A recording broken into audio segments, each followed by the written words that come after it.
पदों की संख्या, अवसर का पैमाना वाकई बहुत बड़ा लग रहा है। पैमाना बहुत बड़ा है। लीडरशिप रोल जैसे असिस्टेंट कमिश्नर और प्रिंसिपल से लेकर लाइब्रेरियन, स्टेनोग्राफर, लैब अटेंडेंट जैसे नॉन टीचिंग स्टाफ तक, हर किसी के लिए कुछ न कुछ है। लेकिन असली बहार टीचिंग पदों पर है। अगर हम कुछ आंकड़ों पर नजर डालें तो तस्वीर और साफ हो जाएगी। हाँ, चलिए इसे तोड़ते हैं। टीजीटी यानी ट्रेन्ड ग्रेजुएट टीचर के लिए क्या स्थिति है?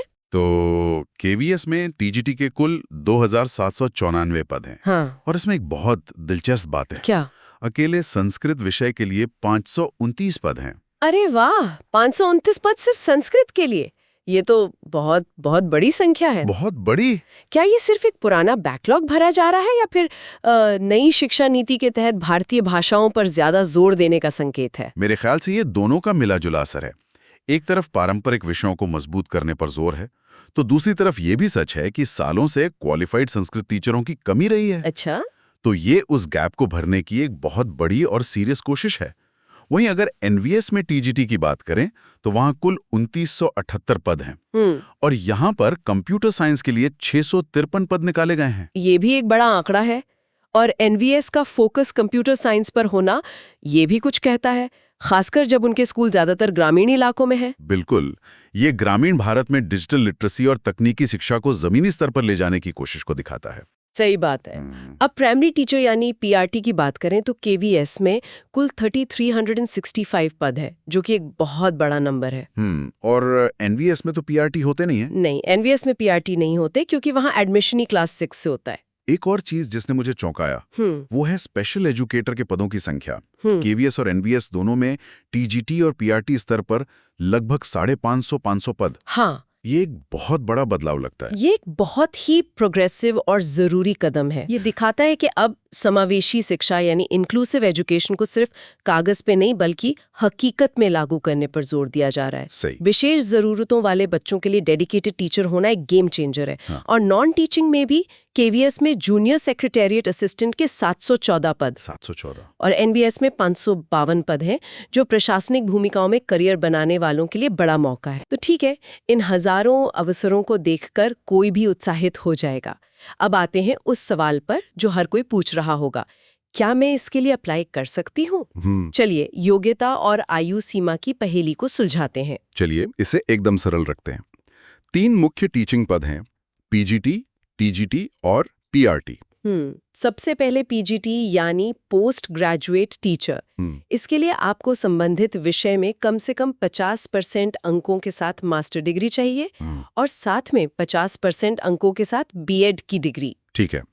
पीजीटी के लिए अधिकतम आयु सीमा 40 वर्ष है। ठीक है, master degree plus BEd for PGT. और टीजीटी यानी ट्रेन्ड ग्रेजुएट टीचर के लिए? टीजीटी के लिए आपको संबंधित विषय में कम से कम 50% अंकों के साथ बैचलर डिग्री चाहिए, 50% अंकों के साथ बीएड और सबसे जरूरी सीटेट। हाँ, सीटेट यानी सेंट्रल टीचर एलिजिबिलिटी टेस्ट का पेपर 2 पास होना अनिवार्य है। टीजीटी के लिए अधिकतम आयु सीमा 35 वर्ष है। और प्राइमरी टीचर यानी पीआरटी, जिसके पद सिर्फ केवीएस में है? पीआरटी के लिए आपको कम से कम 50% अंकों के साथ 12वीं पास होना चाहिए। इसके साथ या तो एलिमेंट्री एजुकेशन में 2 साल का डिप्लोमा हो या बीईएलएड की डिग्री हो। और यहाँ सीटेट का पेपर 1 पास होना जरूरी है। ठीक है। पीआरटी के लिए अधिकतम आयु सीमा 30 वर्ष रखी गई है। उम्र में छूट के नियम भी हैं। एससी/एसटी के लिए 5 साल और ओबीसी के लिए 3 साल। ये तो स्टैंडर्ड है। लेकिन एक नियम ऐसा है जो सच में बहुत खास है, खासकर महिला उम्मीदवारों के लिए। जी हाँ, और ये एक बहुत बड़ा गेम चेंजर हो सकता है। शिक्षण पदों यानी पीजीटीज, टीजीटीज और पीआरटीज के लिए आवेदन करने वाली सभी श्रेणियों की महिला उम्मीदवारों को अधिकतम आयु सीमा में सीधे सीधे 10 साल की छूट मिलेगी। 10 साल? ये तो बहुत बड़ी बात है। बहुत बड़ी। इसका मतलब है कि वो महिलाएं जिन्होंने परिवार या अन्य जिम्मेदारियों की वजह से करियर में ब्रेक लिया था, उनके लिए ये वापसी का एक सुनहरा दरवाजा है। बिल्कुल। एक 40 साल की महिला भी पीआरटी के लिए आवेदन कर सकती है और 45 साल की महिला टीजीटी के लिए। निश्चित रूप से ये महिला उम्मीदवारों को शिक्षण के क्षेत्र में फिर से लाने के लिए एक बहुत ही महत्वपूर्ण और सोचा समझा कदम है। इससे टैलेंट पूल में जबरदस्त इजाफा होगा।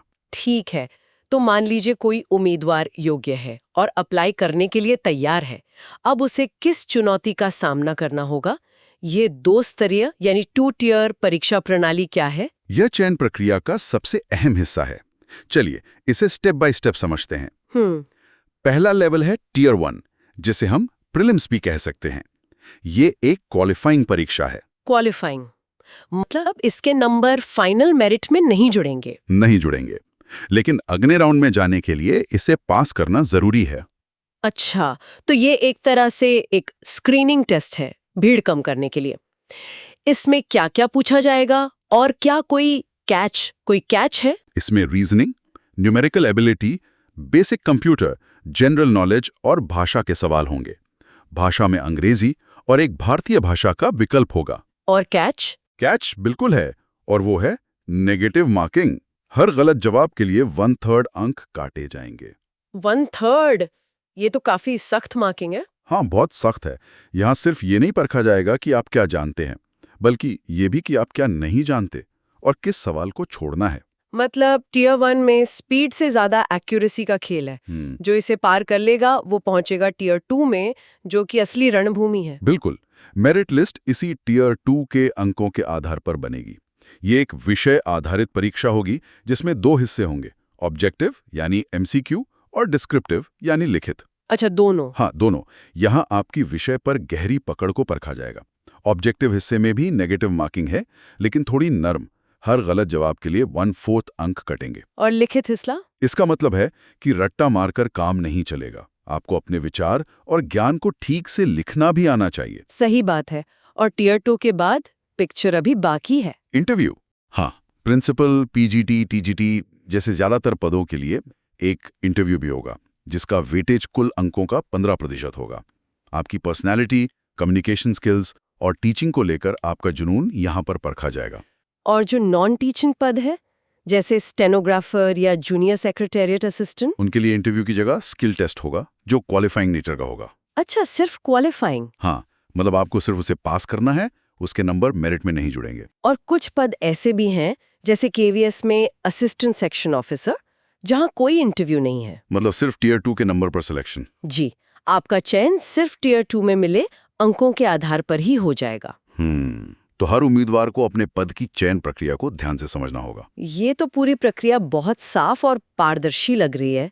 अब आते हैं सबसे प्रैक्टिकल जानकारी पर। आवेदन कैसे, कहां और कब तक करना है? सबसे पहले तारीख है। ऑनलाइन रजिस्ट्रेशन 14 नवंबर 2025 से शुरू हो रहा है और आवेदन करने की आखिरी तारीख है 4 दिसंबर 2025। तो ज्यादा समय नहीं है। बिल्कुल नहीं।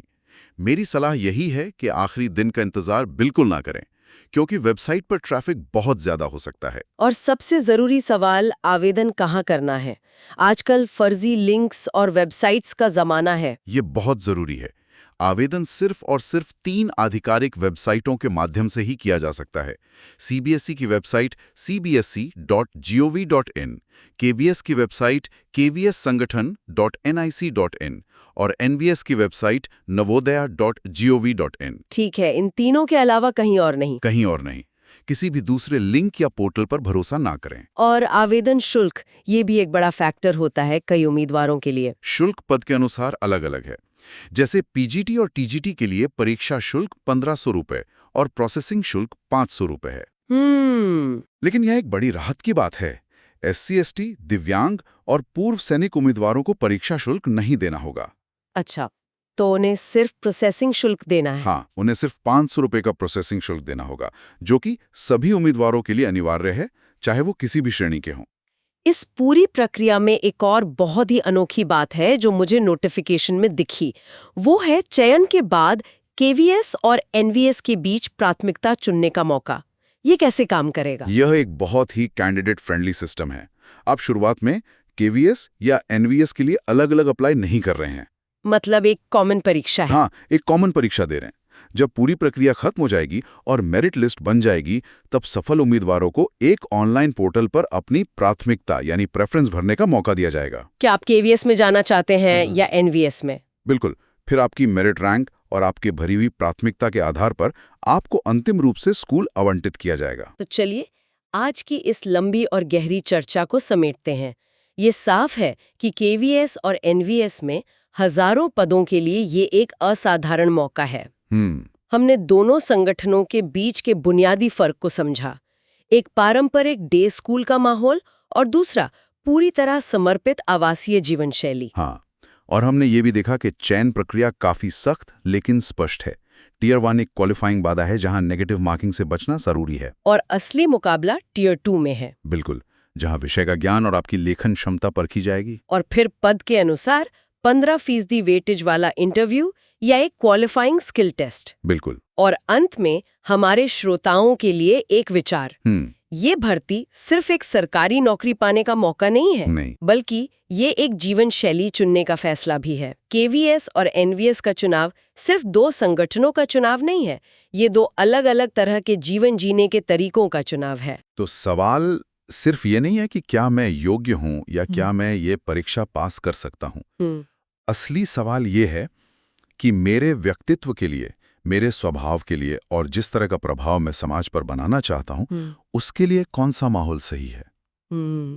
बहुत गहरी बात है। क्या आप एक तयशुदा दिनचर्या में रहकर हजारों बच्चों के जीवन को प्रभावित करना चाहते हैं, या फिर आप कुछ 100 बच्चों के साथ रहकर उनकी पूरी दुनिया का हिस्सा बनना चाहते हैं?